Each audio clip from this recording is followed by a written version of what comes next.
Bismillahirrahmanirrahim. Assalamualaikum warahmatullahi wabarakatuh. Alhamdulillahi rabbil alamin.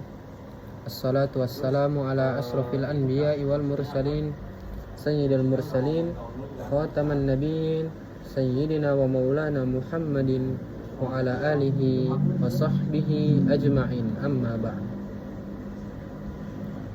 Saya Muhammad Rifki Fatur Rahman dari Fakultas Usuluddin C, Prodi Ilmu Al-Quran dan Tafsir, akan menjelaskan tugas dari mata kuliah Ulumul Quran, yaitu nasikh dan mansukh. Pertama, langsung saja kita ke definisi nasikh dan mansukh. Nasikh dan mansukh berasal dari kata nasakha yansakhu, yaitu artinya menghapus dan memindahkan. Nasikh di sini merupakan isim fa'il dari nasakha yansakhu, dan mansukh yaitu isim maf'ul dari nasakha yansakhu. Secara bahasa,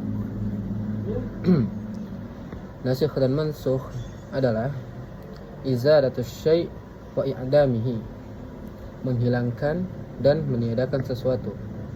Jadi tidak ada asar, jadi benar-benar hilang. Kemudian secara istilah, nasikh dan mansukh adalah raf'us syar'i hukman syar'iyyan bidalil syar'iyyin mutaakhirin, yaitu dicabutnya suatu hukum syar'i oleh Allah Subhanahu wa taala dengan menggunakan dalil syar'i yang datangnya belakangan. Makna dalil syar'i di sini yaitu Al-Qur'an dan As-Sunnah atau hadis. Nasikh artinya hukum syar'i yang menghapus berupa ayat Al-Quran dan hadis, dan mansukh adalah hukum syar'i yang dihapus juga berupa ayat Al-Quran dan hadis.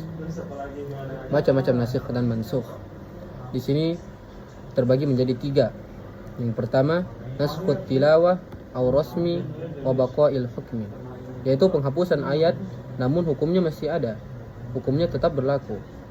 Yang kedua, naskhul hukmi wa baqa'it tilawati aw rasmi, penghapusan hukum namun ayatnya tetap ada. Dan yang ketiga, naskhul hukmi wa tilawati ma'an, penghapusan ayat dan hukumnya sekaligus. Kemudian saya akan menjelaskan dari ketiga macam tersebut.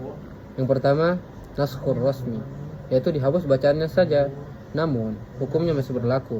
Misalnya ayat yang menjelaskan tentang hukuman had bagi pezina yang sudah menikah. Ayat yang menerangkan hukuman ini sudah dihapus bacaannya, sudah dikeluarkan dari barisan ayat-ayat Al-Quran, namun hukumnya masih berlaku. Jadi jika kita mencari ayat ini dalam Al-Quran, itu sudah tidak ada karena sudah dihapus, namun hukumnya tetap ada. Seperti yang kita sudah ketahui, yaitu asy-syaikhu wasy-syaikhatu idza zana yarjumuhuma, jika seorang pria tua dan wanita tua melakukan zina, maka rajamlah keduanya. Yang kedua adalah naskhul hukmi, dihapus hukumnya saja namun bacaannya masih ada. Misalnya ayat yang memberikan perintah kepada kita untuk meninggalkan wasiat bagi kedua orang tua dan kerabat. Ayat ini masih ada dalam Al-Quran, namun hukumnya sudah tidak berlaku, seperti yang ada pada Quran surah Al-Baqarah ayat 180, yaitu kutiba alaikum idza hadara ahadakumul mautu in taraka khairan lil wasiyatu lil walidaini wal aqrabin bil ma'ruf haqqan 'alal muttaqin. Kemudian digantikan dengan yusikumullahu. Kemudian ada macam yang ketiga, yaitu naskhur rasmi wal hukmi, yaitu dihapus bacaan dan hukumnya. Misalnya ayat yang menjelaskan tentang batasan minimal jumlah susuan yang menjadikan hubungan susuan atau rodoah, yaitu 10 kali susuan. Ayat ini sudah dihapus bacaan maupun hukumnya, diganti dengan ayat yang menjelaskan bahwa jumlah susuan tersebut minimal adalah 5 kali susuan. Kemudian hikmah nasikh dan mansukh. Yang pertama, menyadari sifat kasih Allah Subhanahu wa taala. Secara umum, ayat yang mansukh itu lebih berat daripada yang nasikh.